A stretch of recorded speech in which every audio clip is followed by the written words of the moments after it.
Hi everyone, this is Monica. So I haven't filmed a video in a long time, and yeah, it's just been kind of crazy. It's just been kind of crazy. I haven't filmed in a while. Also, I have a cat, and he's kind of being loud right now, so he might meow. Yeah, um, I have kids, and I'm really busy, and I run a bookstore, and I've been doing a lot of, like we had winter vacation, so the kids were at home a lot, and then I kept thinking, what am I gonna make a video about? Because there's so many things I want to talk about, but it's hard to like get the confidence to film a video sometimes. And so I'm like, okay, I'm just gonna film something quick and easy and fun. And there is a topic that I wanted to talk about for a little bit. So I don't want to just ignore the things that are happening in the world, you know? And obviously, I'm an immigrant. I live in Korea. I've immigrated. And I'm a mom, I'm a parent, and I love animals, and I love nature, and I love books, and I don't like, AI and stuff like that.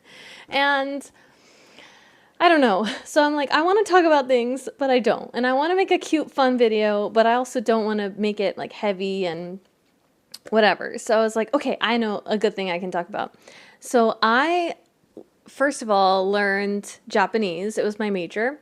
And in my major, I did a lot of, classes and read a lot of books in Japanese. But getting around to reading books like novels and stuff in Japanese was really intimidating. And then it's easier in Korean because Korean has Hangul. And Hangul, you don't have to read Chinese characters. And so you can read the whole thing, even if you don't know what the word means.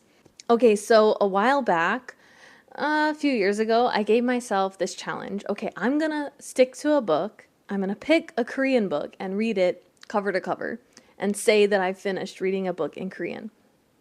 So I would always find cute books and put them on my shelf and then be kind of intimidated, like, this one's gonna take a long time. And if I start it, what if I don't finish it and then I don't remember the plot?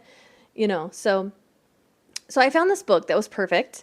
So it's called Hilo Aina, and it means it even says in English, Aina the healer.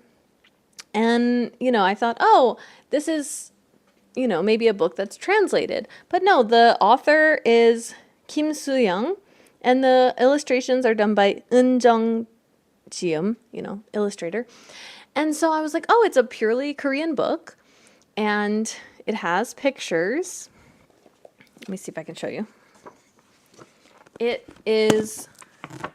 So it's a book with a lot of words, obviously, but it's kind of a children's book.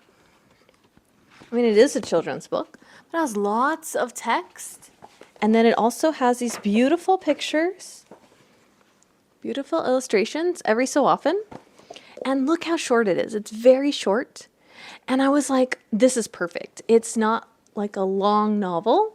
It's not a little baby kids book that I read to my kids that's like 30 pages and it's, one sentence per page. It's not like that kind of children's book. It's a little bit more of like maybe, elementary school level.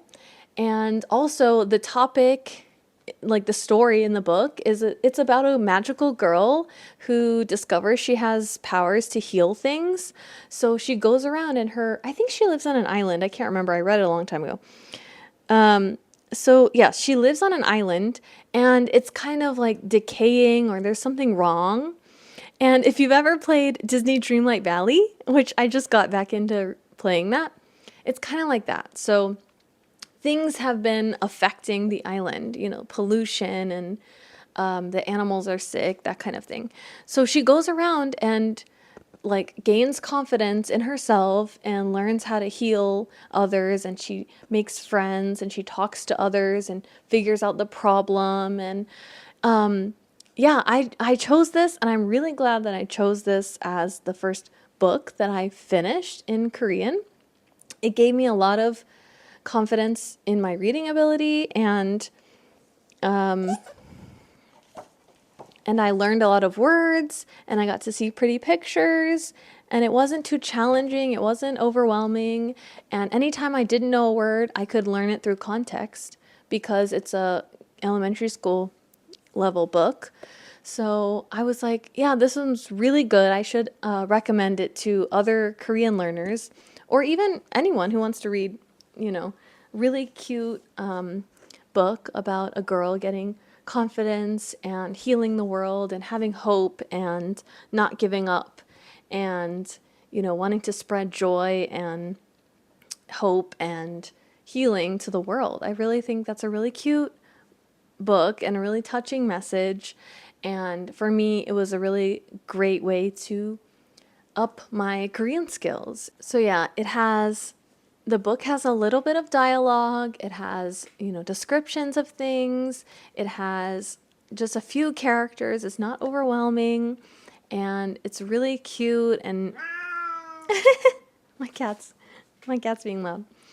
It's a really good story, and I would recommend it to anyone, and especially people who want to read Korean books and are hesitating, like where to start.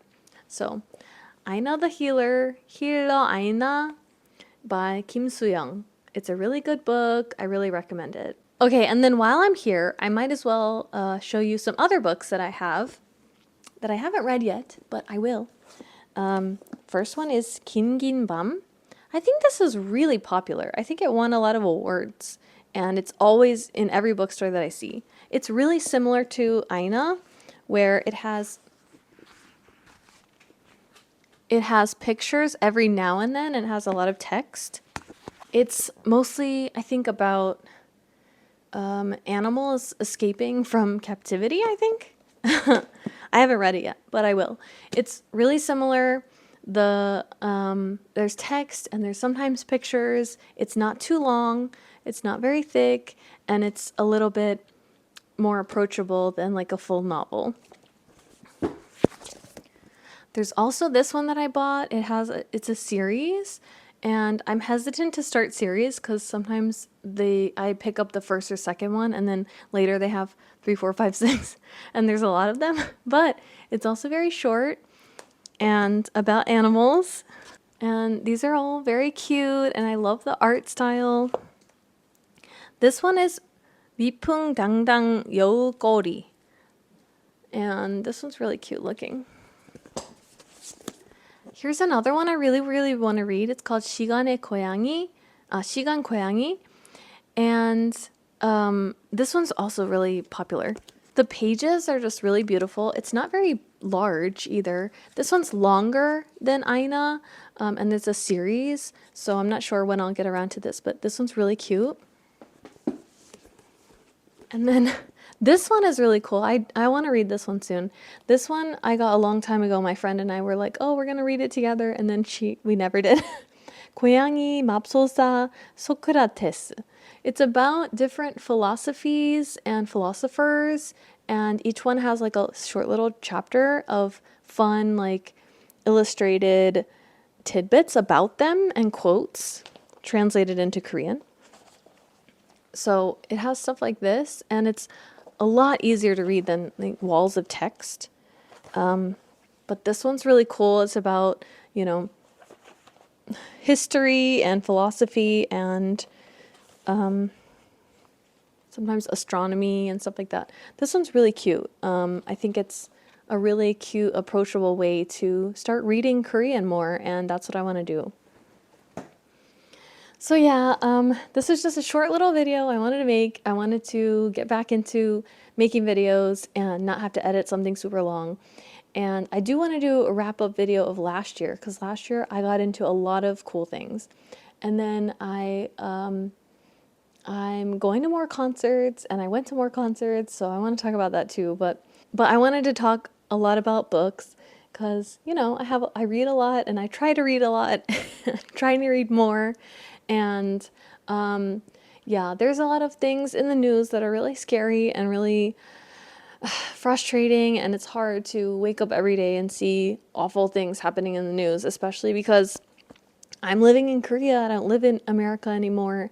And yeah, and having young kids and seeing all the stuff about ICE and immigration and stuff like that. It's really horrible and awful. But books have helped me a lot with my mental health, and reading, sitting down, making time for reading every day, giving myself challenges like I'm gonna read this Korean book, I'm gonna read this Japanese book, I'm gonna read more, support more artists by reading more manga and manhwa, which I bought some manga recently. And yeah, I just really hope everyone can love each other and read more books that will make you kind individuals. So yeah, thank you for watching. Tell me any Korean books that you've read that you really like or recommend, and tell me what you think. And yeah, I'll see you next time. Bye.